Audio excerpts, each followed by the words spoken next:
ગુજરાતમાં મેઘો મન મૂકીને વરસી રહ્યો છે. કેટલાક શહેરો જળમગ્ન થઈ ગયા છે. ઉત્તર ગુજરાતમાં પણ ધીમી ધારે મેઘરાજા બેટિંગ ચાલુ કર્યું છે. સુરત મહારાષ્ટ્ર બાદ હવે વાપી, નવસારી, સુરત અને નવસારીની વાત કરીએ તો ત્યાં પણ ધોધમાર વરસાદને પગલે અલગ જગ્યા પર જનજીવન અસ્તવ્યસ્ત જોવા મળ્યું છે. એટલે કે સામાન્ય રીતે આ માનવ જીવનને તકલીફ પડી રહી છે. નોકરિયાત વર્ગ એટલે કે નોકરીએ જતા જે વ્યક્તિઓ છે તેઓ પણ તકલીફ પડી રહી છે. શાળા અને કોલેજ જતા વિદ્યાર્થીઓ, શિક્ષકોને તેઓ પણ તકલીફ પડી રહી છે. ત્યારે જમવામાં પણ તે લોકો એટલે કે કોઈક સાધન સામગ્રી, કોઈક વસ્તુ લેવા જતા હોય, શાકભાજી લેવા જતા હોય તે લોકોને પણ તકલીફ પડી રહી છે. જીવન અસ્તવ્યસ્ત થાય એટલે જમવાનું પણ ન જમાવાય કે પછી સવારે દૂધ અને સાંજે નાસ્તો પણ ન થાય તેવી પરિસ્થિતિમાં હવે આ રાહત દરે એટલે કે રાહતમાં આ લોકોને જમવાનું મળી રહે તે અંતર્ગત ફૂડ પેકેટની તૈયારીઓ જોરશોરથી ચાલી રહી છે. આ ફૂડ પેકેટ નવસારીમાં વિતરણ થઈ રહ્યું છે. ગત 8મી જુલાઈના રોજ નવસારી શહેરના ભરાયેલા પાણીને કારણે ટાટા સ્કૂલમાં શ્રમજીવી પરિવારનું સ્થળાંતર કરવામાં આવ્યું. તે વખતે ગર્ભવતી મહિલાને પણ આપવામાં આવેલા ફૂડ પેકેટની ખીચડીમાંથી ઈયળ નીકળતા વિવાદ સર્જાયો હતો.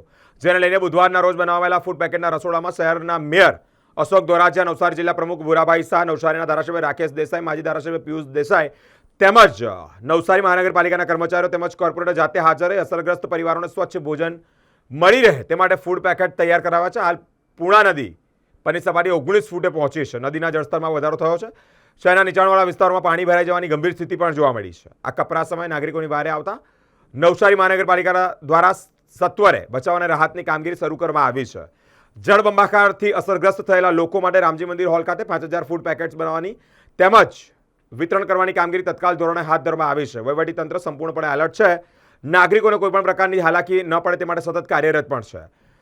સૌને સાવચેત રહેવા અને સુરક્ષિત સ્થળે રહેવા માટે અપીલ કરવામાં આવી છે. ગઈકાલે સાંજથી સવાર સુધીમાં 3 ઇંચ જેટલો વરસાદ પડ્યો અને અત્યારે સવારથી 1 વાગ્યા સુધીમાં બીજો 3 ઇંચ વરસાદ પડી ગયો છે ને વરસાદ ચાલુ છે. ઉપરવાસમાં વરસાદ પણ છે ને નદીના પાણીના લેવલ ધીમે ધીમે વધે છે. નીચાણવાળા વિસ્તારોમાં પાણી ભરાયા હોવાથી જે ઘરોમાં પાણી ભરાયા હોય એમના માટે આખા વિજલપુરથી માંડીને શાંતાદેવી અને વિરાવળવાળા વિસ્તારની અંદર આ ફૂડ પેકેટો એમને ખાવા માટે અત્યારે ભરીને મોકલવામાં આવી રહ્યા છે.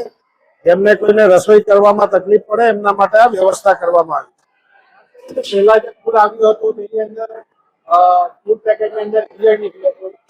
હવે કઈ રીતના પ્રિકોશન લેવામાં આવ્યું?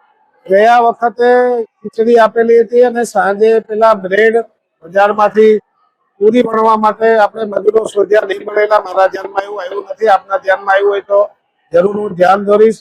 આજે તો જે બનાવી છે ખીચડી બનાવી છે ને ખીચડીના ગરમ ગરમ પેકેટ મારી સામે જ આજે સાફ સફાઈ કરીને અમારી પાર્ટીના સૌ કાર્યકર્તાઓ હાજર રહીને શાકભાજી કટિંગ કર્યું છે અને ખીચડી બનાવીને પેક કરીને અમે આપી રહ્યા છે. છતાં કોઈ આવી ભૂલ થઈ હશે તો બીજી વાર અમે પોતે ધ્યાન આપીને એની તકેદારી લઈશું.